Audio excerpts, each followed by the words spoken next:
Thank you for tuning in to the GSMC Basketball Podcast presented by the GSMC Sports Network. I am your host, Nelson, here on this amazing Thursday afternoon.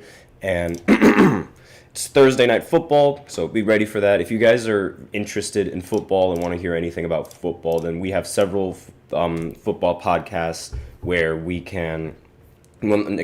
where we have other hosts that host football podcasts. And if you guys are interested in the games that are going down tonight, I believe that there's going to be a sports podcast directly after my basketball podcast. And I believe TJ is going to probably talk about his predictions for the Thursday night matchup tonight, if you guys are interested in that. So just wanted to recommend some of those football podcasts as well. And before I begin, you guys aren't here to talk about football. We're here to talk basketball. So we're doing this. In the first segment, we are going to look at LeBron James's finals record, and we are going to analyze it, and we are going to see why exactly he has a 4-6 record, a losing record, and why he's known as and why that's so prevalent for his career. So we're going to talk about his finals record. And then in the second segment, we're going to do a preseason recap. And I'm mainly going to talk about the Golden State Warriors and their preseason matchup against the Sacramento Kings, given how they made 28 three-pointers in that preseason matchup. So we're talking about that. Then in the third segment, I'm going to continue looking at the anonymous GM polls.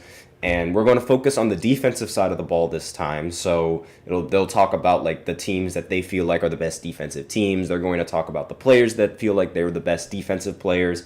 And we're going to go ahead and look at that poll in the third segment. And then in the fourth segment, we're going to touch on Danny Green's retirement. He retired from basketball. He was a fantastic shooter and a fantastic role player for 3 championship teams. So we're going to talk about that in the fourth segment. And we have a very special fifth segment at the end of the fourth segment, so be sure to stay tuned for that. It's a little bit sad, and it's a little bit of an unfortunate story, but still I'm going to talk about it because I feel like it is important. And with that out of the way, I'd like to remind everybody that we love what you guys have to hear during the show. We love to hear what you guys have to say, whether you guys have a hot take, whether you guys have a burning question, something you've been dying to share. We are all ears, and if you really want your comment or question to get noticed, then I recommend using Super Chat. Just click on the $ below the chat box, and you can go ahead and send in your comments and or donations that way. If Super Chat's not really your thing, then that's totally fine. You could always use the link displayed below the ticker on every show segment. That is gsmcpodcast.net, and you can send in your comments and or donations that way. And let's get right into it. Let's start talking about LeBron, and let's talk about that finals record. So, as you guys know, LeBron James, in my opinion, is the greatest basketball player to ever set foot on a basketball court. He has, simply put, he has been better for a longer period of time against much stronger competition. And on top of that, his performances in very important situations and in playoff series especially, they're absolutely legendary. However, every single time you mention LeBron is the greatest of all time, or anyone that believes that always has to deal with any sort of other fans or NBA fans or NBA haters of LeBron, that his finals record is 4-6. And a big reason why Michael Jordan is considered the greatest of all time is because Michael Jordan never lost in the finals. But there's never any context to any of these losses. No one ever gives a reason why LeBron lost. No one ever gives the reason why Jordan won all of those finals. The only thing that they talk about and the only thing that they look at is the face value of the record. They don't bother to bring up context, and I feel like context is a very, very important thing when you're talking about sports, not just basketball, in every single sport. And to say that LeBron has a 4-6 record and only look at that as the reason why he's not the best basketball player of all time is not only shallow-minded, but it's completely unfair. Incredibly unfair. And it just gives Jordan an advantage in these kinds of conversations as opposed to LeBron, who gets a disadvantage for something that tends to be out of his control. And we're going to go ahead and talk about that. So a lot of people, whenever they think of LeBron in the postseason, or a lot of LeBron haters, they will always go ahead and look at Ray Allen and Kyrie Irving's clutch three-pointers that helped him win 2 of his 4 NBA titles. And completely ignoring the fact that before Ray Allen hit that three-pointer, LeBron ended up scoring 16 points in that fourth quarter, as well as hitting one of the most important threes to put Ray Allen in that situation to tie the game. And they also forget LeBron dropping a triple-double in that exact same Game 7 that Kyrie Irving hit the game-winning three over Stephen Curry. And they completely forget all of that, and they only look at the fact that, oh, Kyrie hit the three, LeBron got bailed out. Or, oh, Ray Allen hit the three, LeBron got bailed out. That's the only thing that they look at that. And I'm here to say that there's a lot of context to these finals losses. We're only going to look at his losses because everybody knows that when he won, and no one likes talking about when he won. So I'm going to go ahead and talk about when he lost. So his first finals loss, this was in year 4. In year 4, he lost in the NBA Finals and was forced to go up against the dynasty San Antonio Spurs, who had Tim Duncan, Manu Ginobili, and Tony Parker, as well as several other fantastic role players on that loaded squad. The Spurs have been good for a very long time for a very good reason because of Tim Duncan and the rest of the squad that was behind him. And expecting someone who only has 4 years of experience in the NBA to beat a team that had multiple experiences under their belt, as well as have already won a championship before, is just an inhumane kind of task. There's no way that anyone expects any sort of year 4 player to win a title. Do you guys expect Victor to win a title at year 4? I don't think so. Did people expect Giannis to win a title in year 4? I don't think so. Did people expect Kobe to win a title in year 4 without the help of Shaq? I don't think so. Shaq didn't even win in the span of 4 years. And there's so many other players that it's like, it takes time and it takes a very fantastic team. Expecting somebody in year 4 of their career to go up against a dynasty caliber team is inhumane. It's completely inhumane. It's unfair. And that's final series number 1 that he lost. Second final series that he lost was, of course, the Dallas Mavericks. And I'm not going to talk about that series because everybody who is anybody knows about that final series. Everyone knows that LeBron didn't play well. Everyone knows that he was the reason why the Miami Heat ended up losing in that finals. And to that, I say, yes, he is the reason why they lost in the finals. However, people always forget, whenever they compare him to Jordan, that there were times where Jordan didn't make the finals. There were also times when Jordan came back from retirement, they give him the excuse that he wasn't at 100%, despite the fact that he was averaging 30 points in the finals and still lost. Yet he doesn't get blamed for that. He doesn't get blamed for that early exit in the postseason. Meanwhile, if LeBron does that, he gets blamed for the loss entirely, and you'll see why later. Next time they lost, after winning back-to-back with the Miami Heat, they matched up against the Spurs again. This time, the Spurs team the starting lineup on the Spurs was so incredibly balanced, and the lineup was so ridiculous that you could have picked Tim Duncan, Manu Ginobili, Tony Parker, or even Kawhi Leonard to win the Finals MVP that year, and everyone would have been fine with that. Not to mention the San Antonio Spurs, they were shooting the absolute lights out in that game. And part of when you're a team that takes a lot of threes, part of winning is down to luck. And I'm sorry to say this, but yes, part of winning in these kinds of series, when you take a bunch of threes like that, it's going to be down to luck. Look at what happened again when the Houston Rockets went up against the Golden State Warriors in 2018. Houston Rockets, they were 1 game away from closing out the Warriors in the series.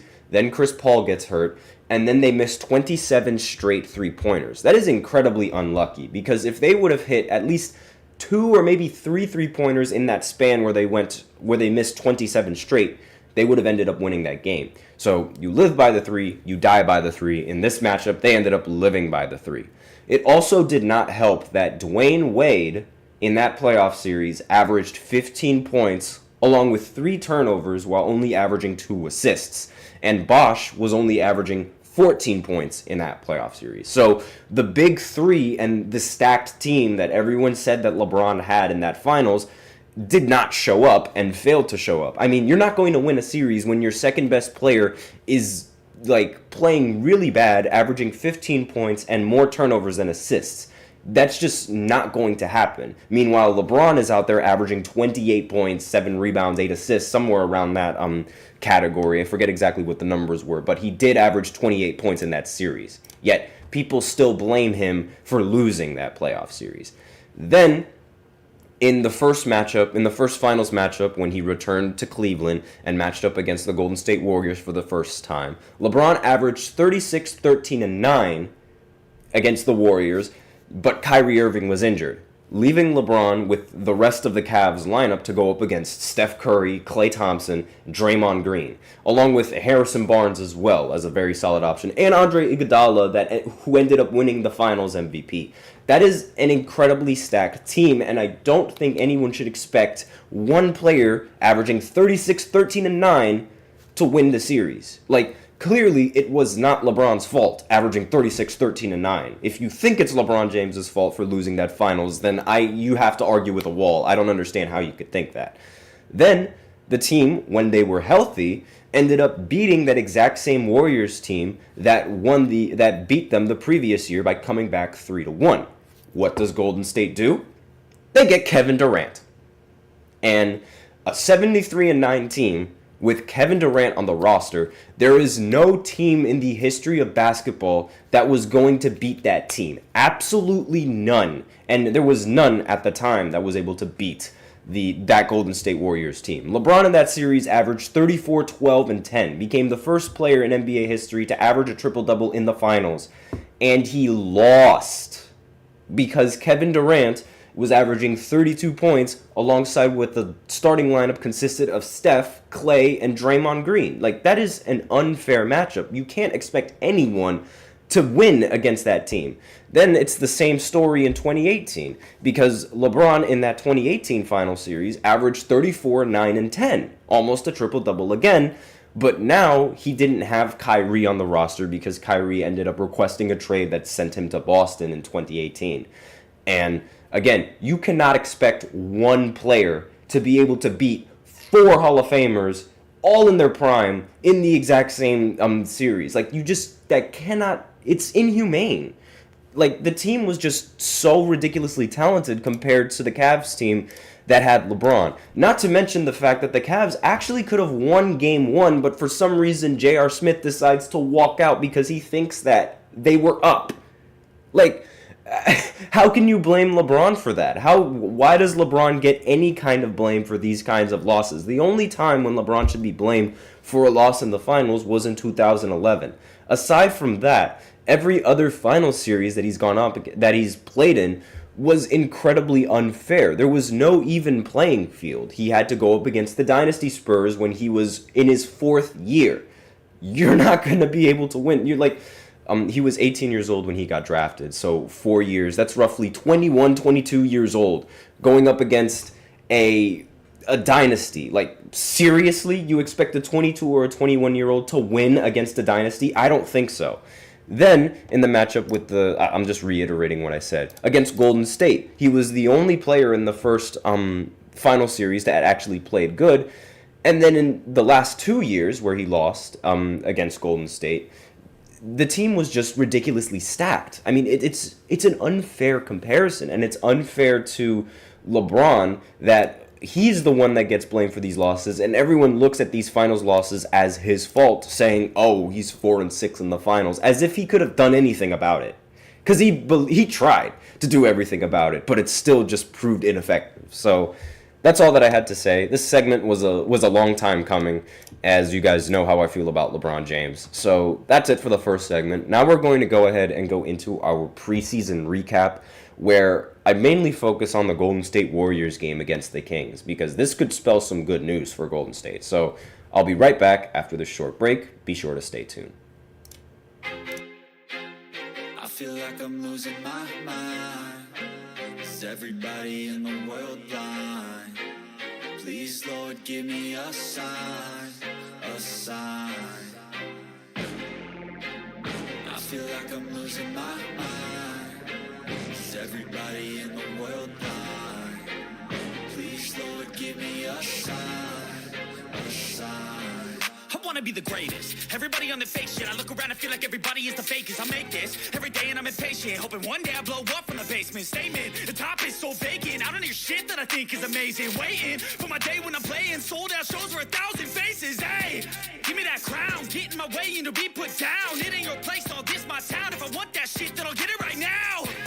I'm losing it, the noose it fits, some losing shit, a stupid myth. You choose to live or choose to dip, you choose to fight or lose your grip and lose a gift. Oh. I feel like I'm losing my mind. Is everybody in the world blind? Please, Lord, give me a sign, a sign. I feel like I'm losing my mind. Is everybody in the world blind?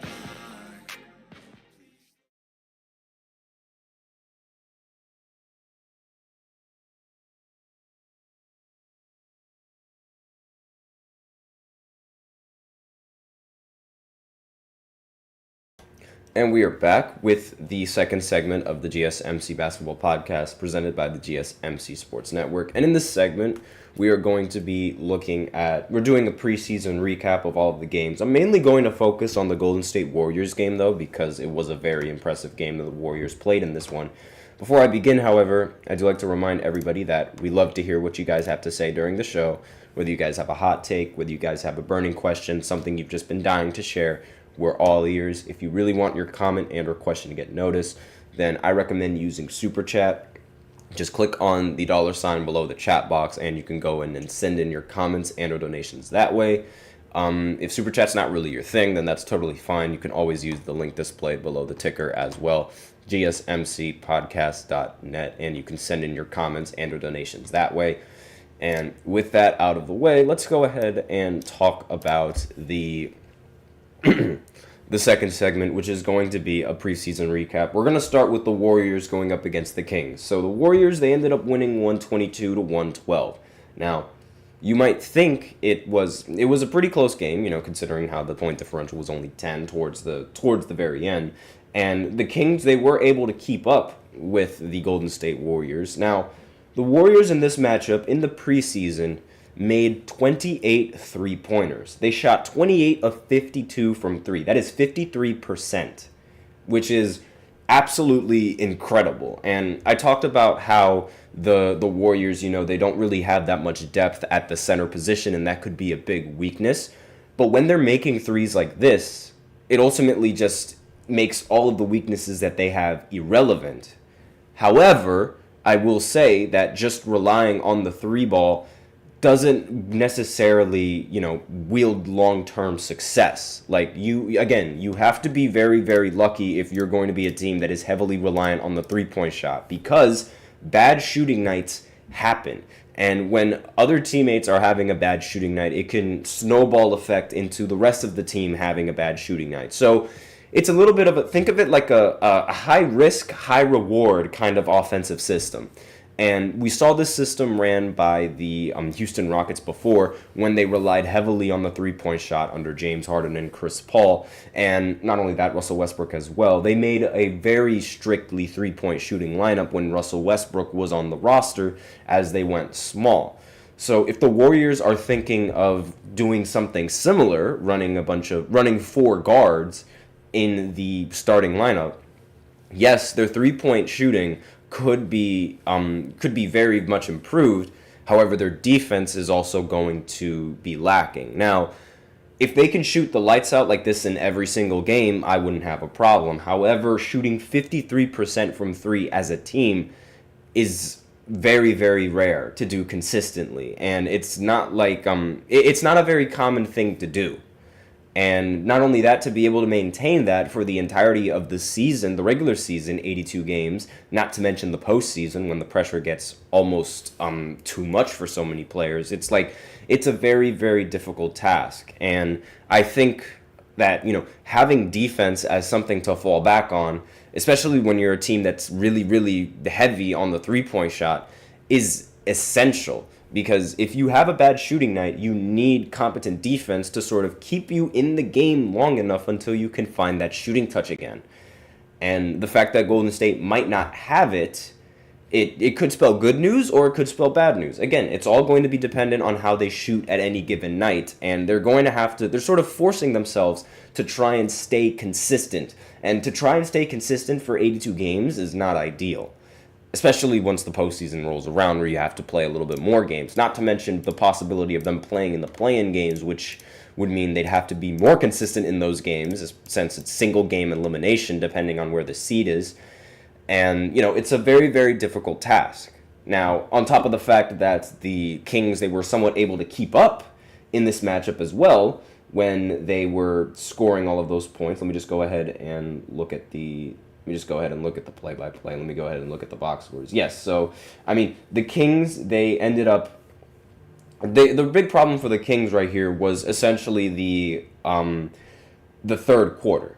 And in the third quarter, that was when the Golden State Warriors ended up completely outscoring them. And it's that kind of quarter that ended up winning the game for the Golden State Warriors. And, you're sort of reliant on that. And I don't really think that's something you can sustain long term.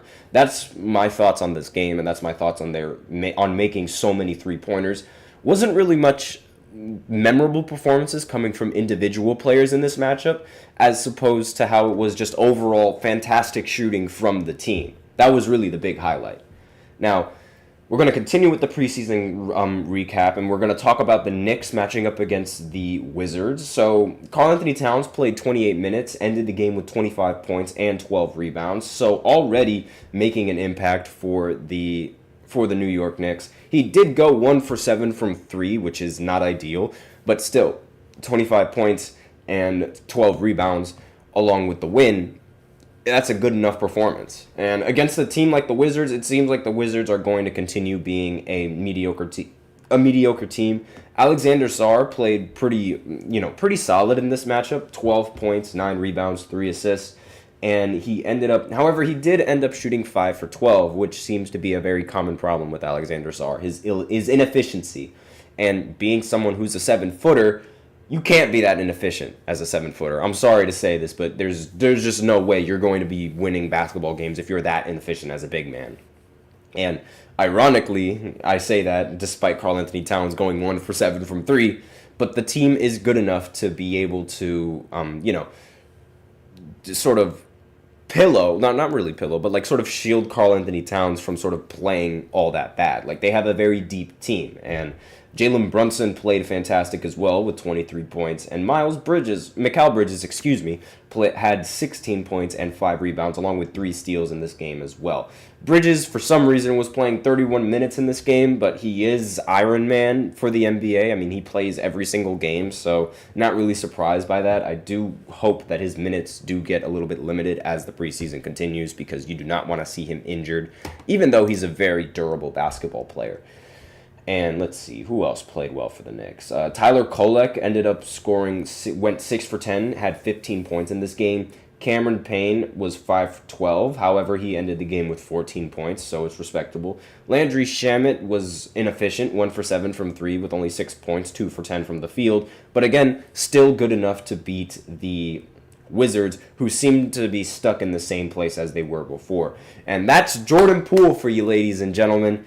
Just an utter disappointment on the Washington Wizards, and he shot 4 for 13 in the preseason, 1 for 7. Expect a lot of those kinds of performances from Jordan Poole if you are a Wizards fan. So, next game, the Houston Rockets actually ended up beating the Thunder in overtime. They won 122-113, and Dillon Brooks had 15 points. Sengun had 17 and 9. And let's see who else played well. Jalen Green ended the game with 12 points. Now, the bench obviously saw a little bit more playing time than the starting lineup. Jalen Green showed his inefficiency once again, going 3 for 12 from the field and 3 of 9 from 3. But still, it was good enough to beat the Thunder, despite the fact that SGA didn't really play all that many minutes. He only played 19, ended the game with 15 points.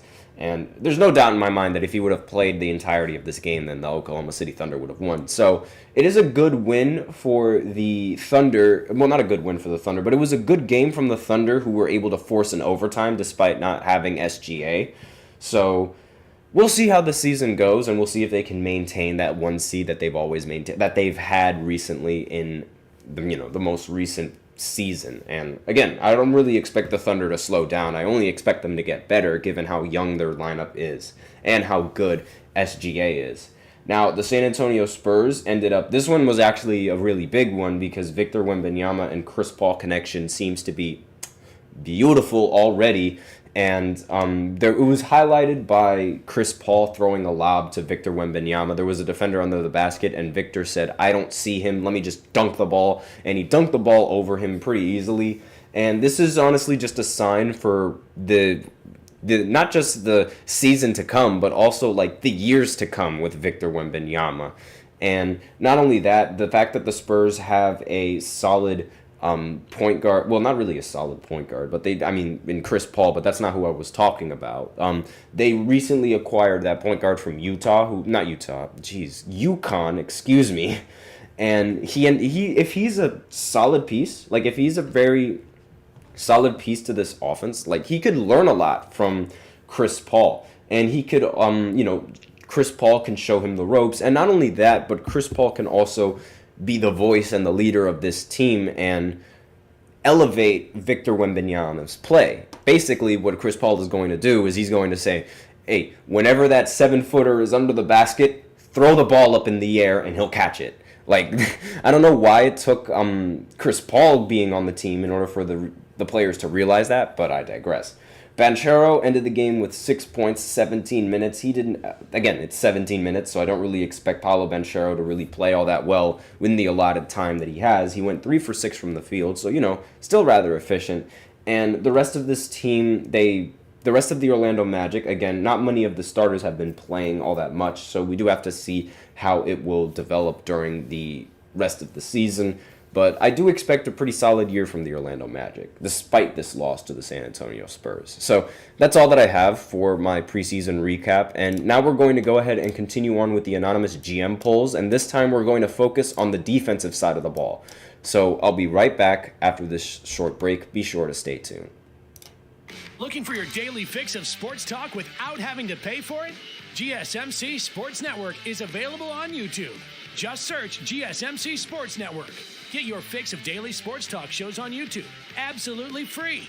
NFL, college football, NBA, MLB, MMA, UFC, fantasy football, and so much more.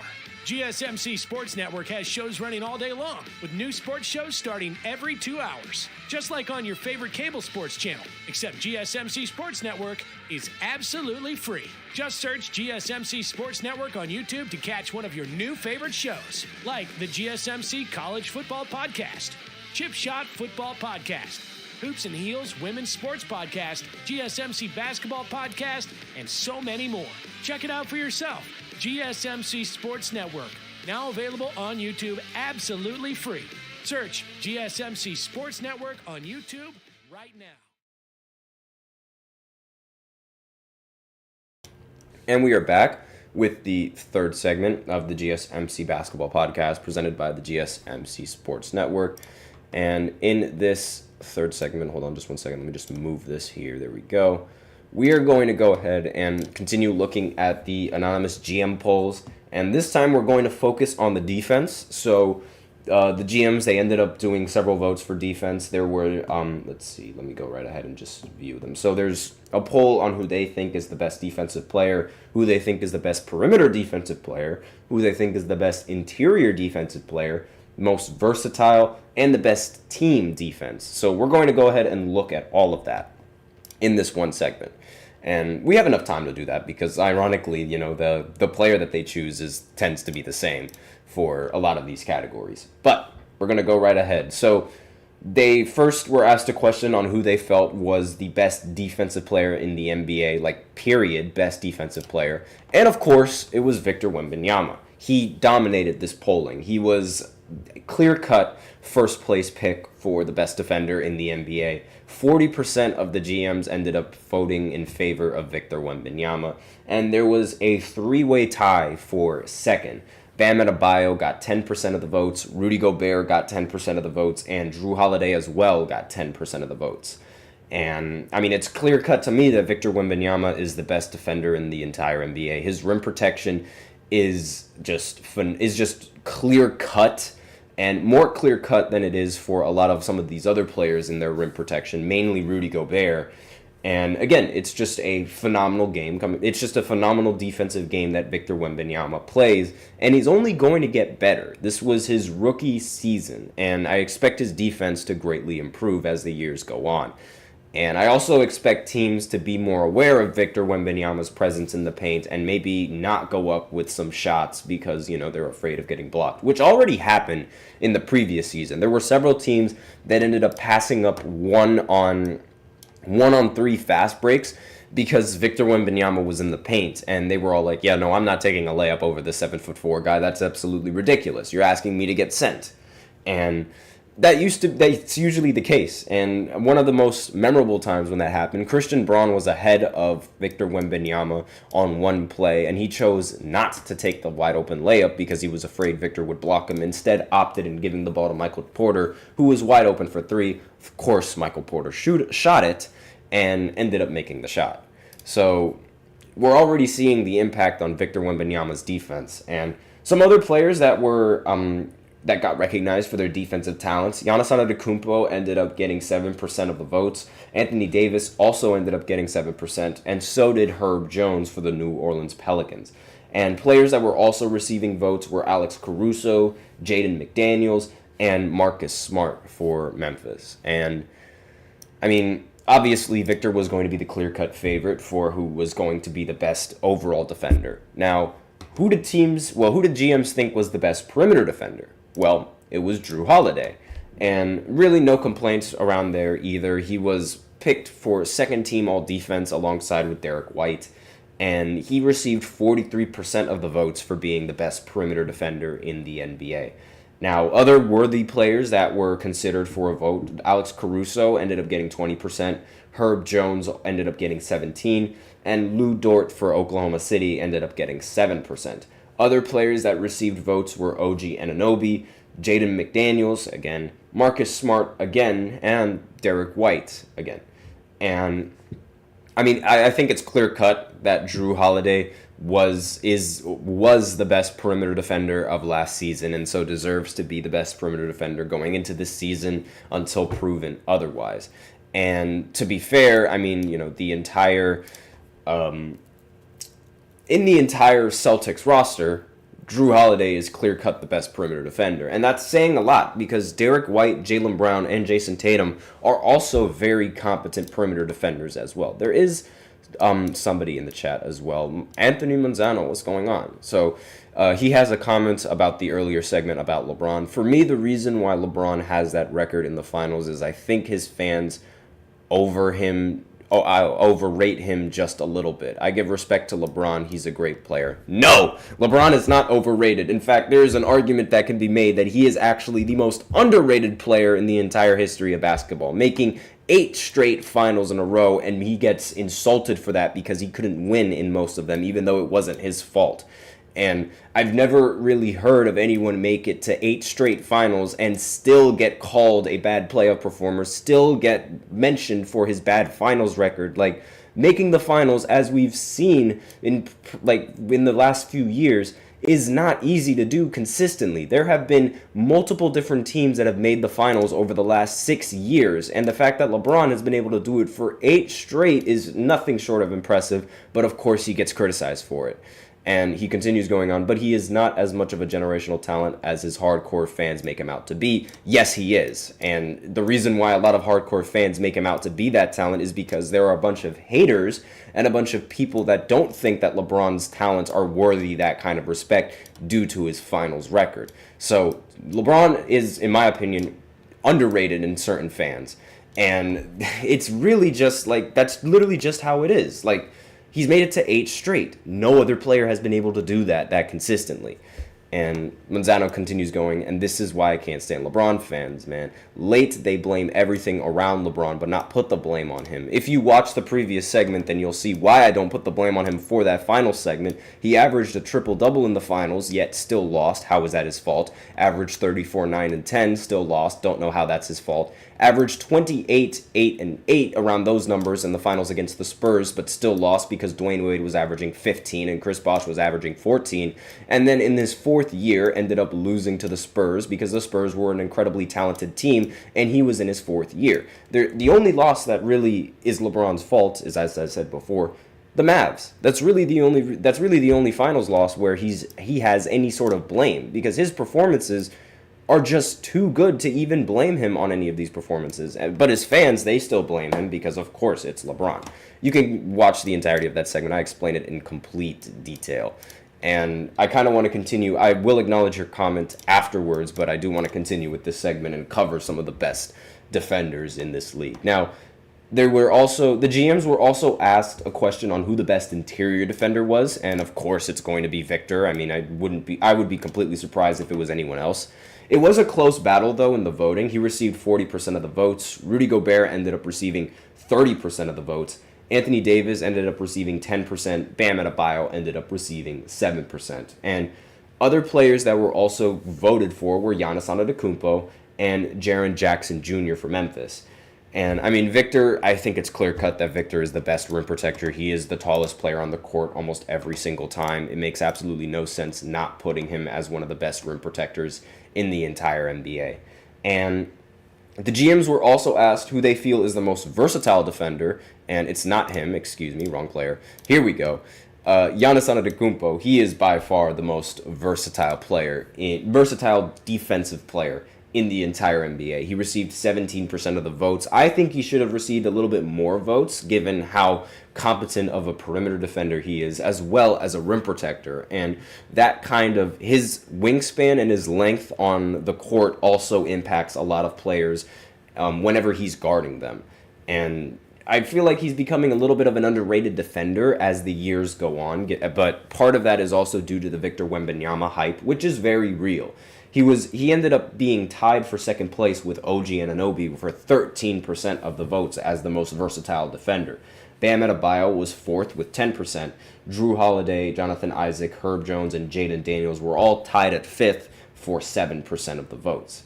And really, I have no problem with those defensive ratings from the GMs. Let me know in the comments what you guys think of the GMs and their rankings. But back to what Manzano said in the chat, would you blame the Spurs' loss with Miami on LeBron, or is that the team around him? Yes, it's the team around him. Of course I'm going to blame that Miami loss on the team around him. Dwayne Wade averaged 15 points and 3 turnovers while averaging 2 assists. Chris Bosh only averaged 14 points, and the Spurs were shooting the lights out against that team. They were vastly outmatched, and LeBron was really the only solid player and the only player that elevated his game in the postseason. Meanwhile, Dwayne Wade and Chris Bosh played horrendously.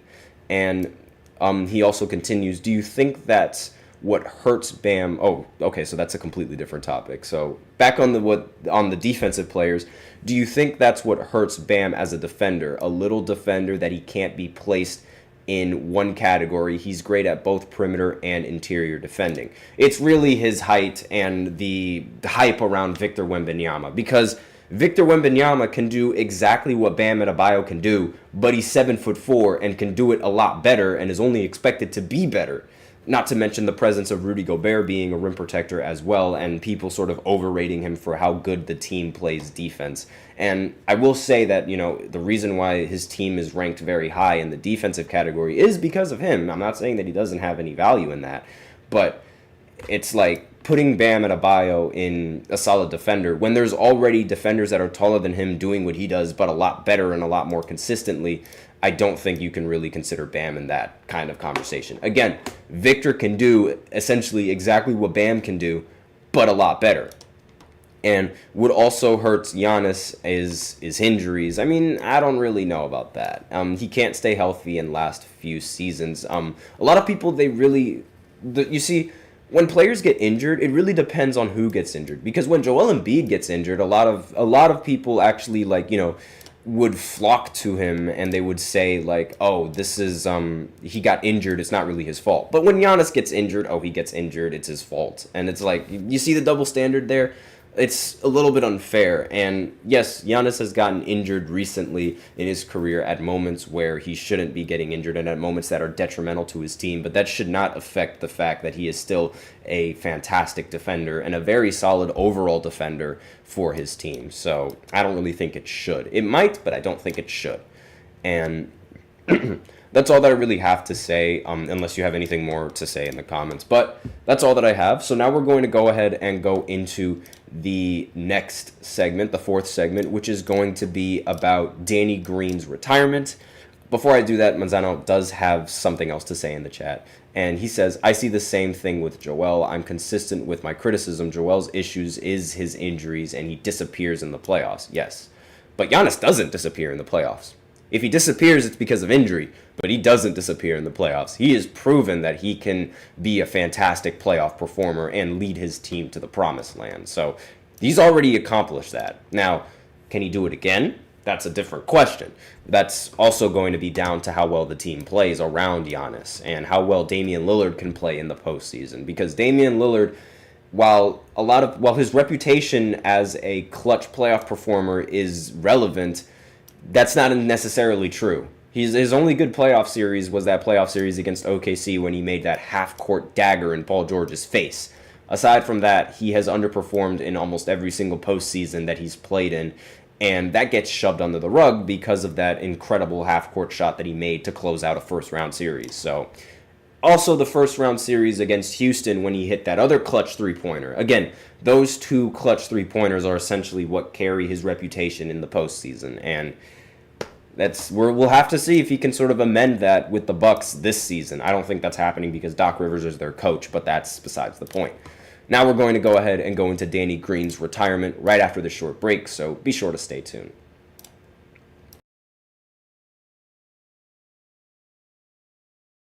For the best and latest podcasts available anywhere, go to the podcast app on your cell phone and type in GSMC.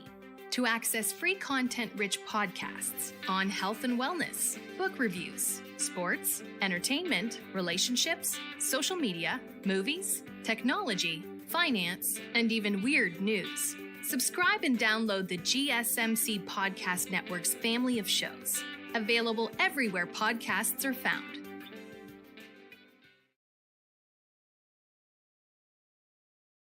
And we are back with the fourth segment of the GSMC Basketball Podcast presented by the GSMC Sports Network. And in this fourth segment, we're going to be talking about Danny Green and his retirement from basketball.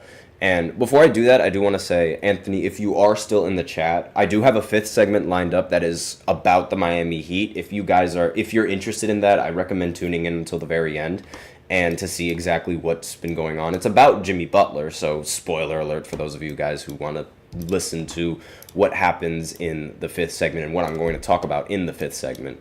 So, but that's not what we're here for. So in the fourth segment, we're going to cover Danny Green and his retirement. So,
That is very embarrassing. I almost completely forgot to unmute the microphone. That is very, very embarrassing. I apologize for that. For any of you guys who have been listening through and just saw that I just had it on completely mute, I apologize for that. So, as I was saying, Danny Green, he recently announced his retirement. I'll go ahead and read the note again since I just screwed that up very badly. So, Danny Green, never imagined writing this letter even though I knew the day would eventually come. My life has revolved around the game, taking me all over the world and introducing me to incredible people. It's been one hell of a journey that I'm immensely proud of, and I couldn't have achieved it without the support of so many. I am who I am because of you, so thank you.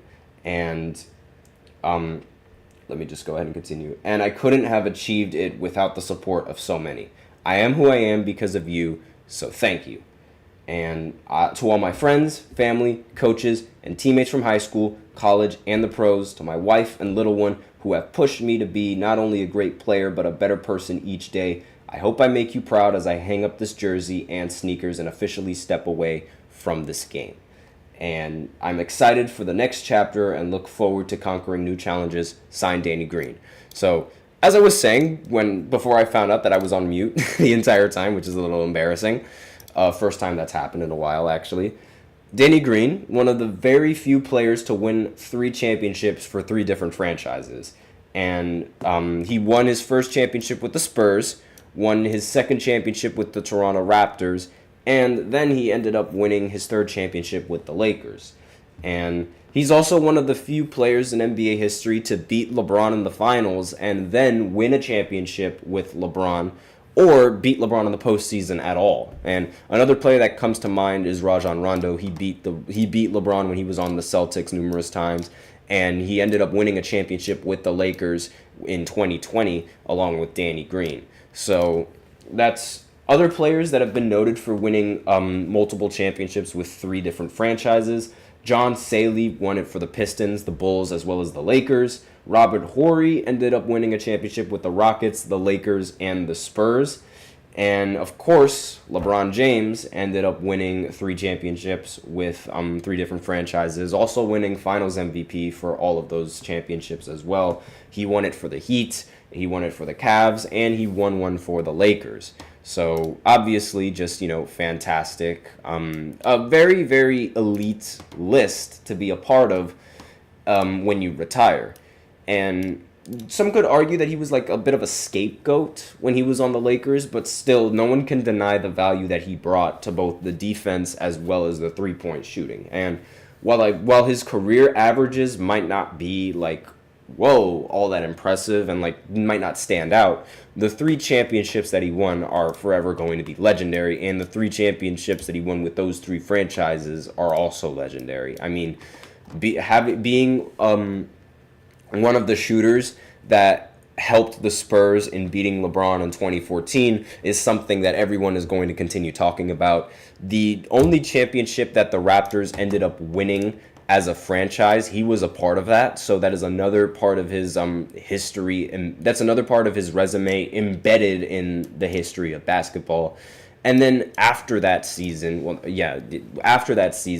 in the bubble, ended up winning the championship with the Lakers and LeBron James. So obviously, his career, it's been going very, very well. His career as a shooter and as a role player, he's proven that he is a competent role player. And you can't win. It's very difficult to win 3 championships, let alone with 3 different franchises. But everyone has a role to fill, regardless of whether or not they're the main option, whether or not they're a role player. They all have an important role to fill.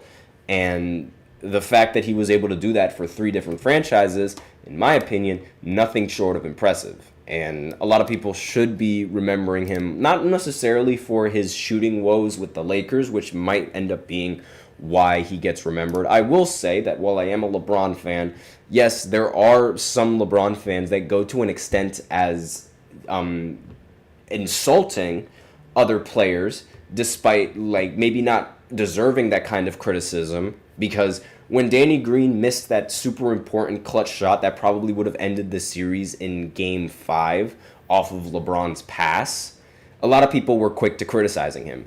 And people were also quick to criticizing him when he was on Philly. And I don't really think that sort of criticism is warranted for somebody who has 3 championships. Like, yes, he missed a very important shot. That happens to everyone. And it's especially going to happen to the best of three-point shooters. I mean, Steph Curry misses clutch shots all the time. And I could do a whole segment on how Steph Curry is in clutch. But, I mean, missing like that one shot, it wasn't really easy. I will say, like, as somebody who was a LeBron fan, I was very, very upset at the fact that everyone was close to criticizing Danny Green and blaming him if they were going to lose, despite the fact that they were already up 3-1 in that series. Again, they could have closed out in that game, sure, but you have other games and other performances and other chances to win. It should also be noted that LeBron played phenomenally in both of those closeout games. But still, like, missing the three-pointer and missing a very important three-pointer, I mean, it shouldn't damage his legacy all that much.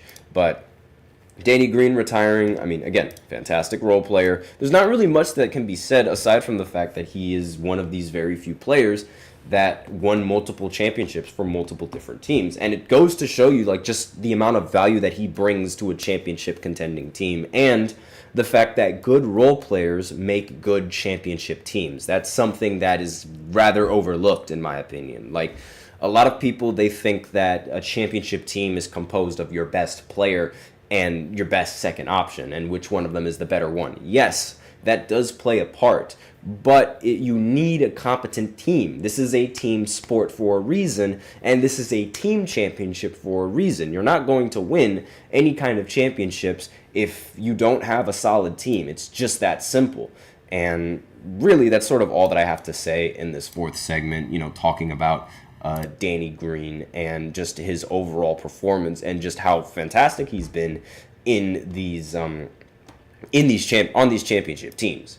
So that's all that I really have to say about that. So now we're going to go ahead and go into the fifth segment, where Jimmy Butler reveals something a little bit tragic in the most recent Starting Five documentary. I recently pulled a quote from LeBron in the Starting Five documentary, and so now I'm going to go ahead and pull a quote from Jimmy Butler in this documentary, because I think it's very important, and it really shows, like, a lot of the issues that the Miami Heat had in the previous season. And they were off-the-court issues. Now, it's not the kind of off-the-court issue that you guys think I'm talking about. It's a completely different thing that was out of both Jimmy and all of the Miami Heat's control. And I think it's a really important segment to talk about, because it could lead to something great going into this season. So I'll be right back after this short break, so be sure to stay tuned.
And we are back with the fifth and the final segment of the GSMC Basketball Podcast, presented by the GSMC Sports Network.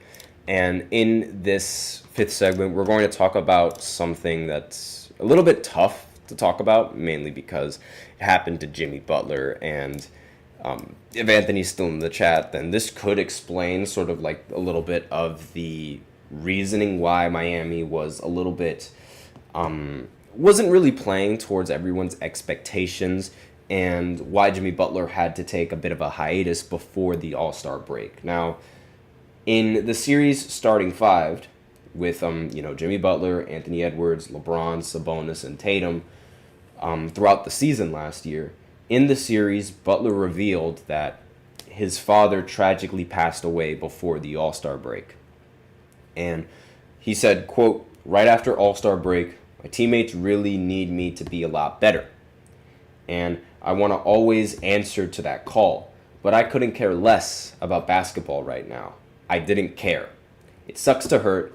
It sucks to lose people. And let's see. I didn't know what to do. No amount of money in the world could bring him back. Basketball, no matter how much I played it, couldn't fix that."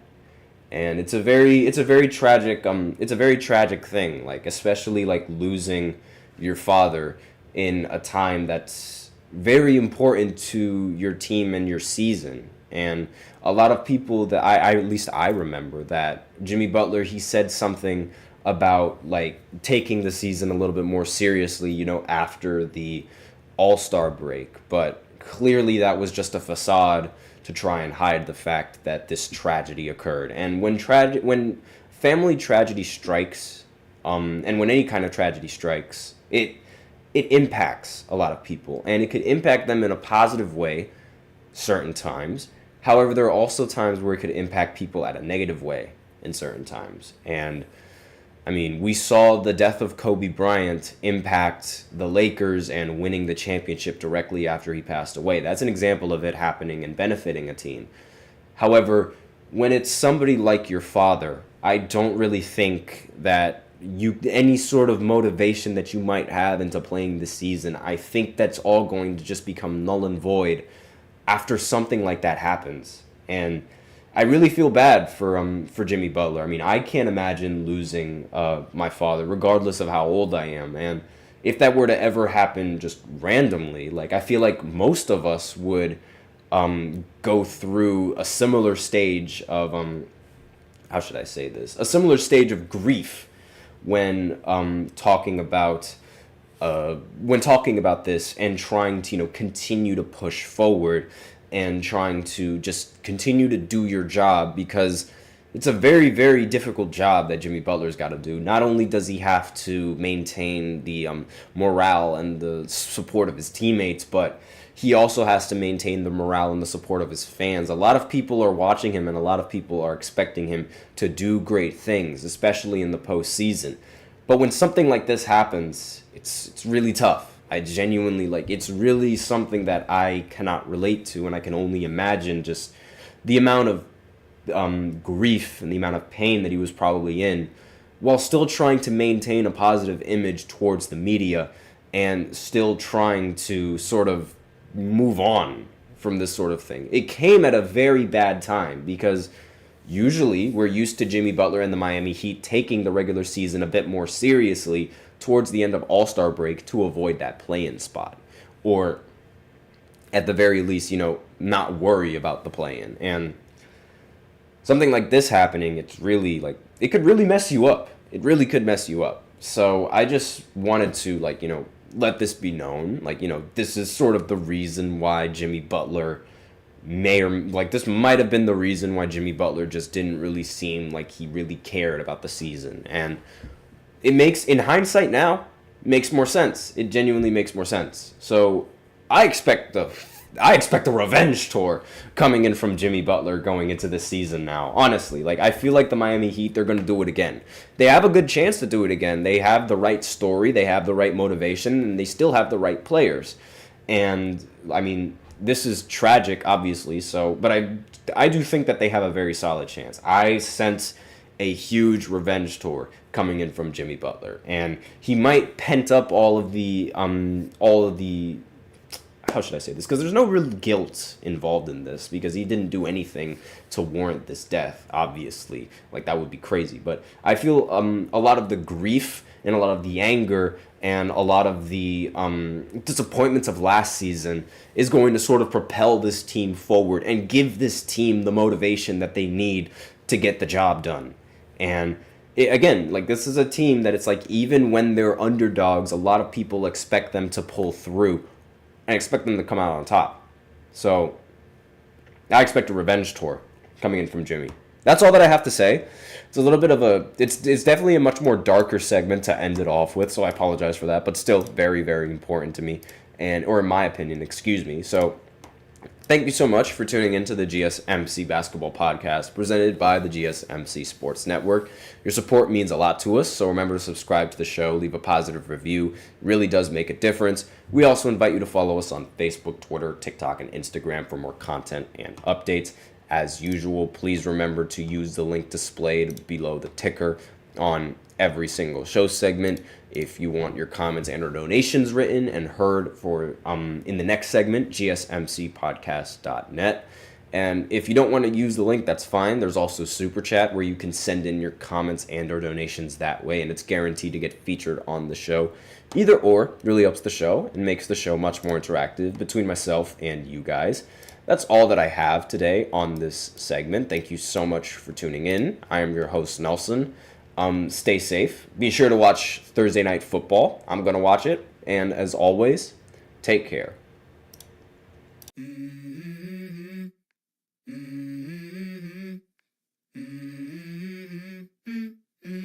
Let's go. I wake up to a little bit of drool on my pillow, feel like it's gonna be a bad day.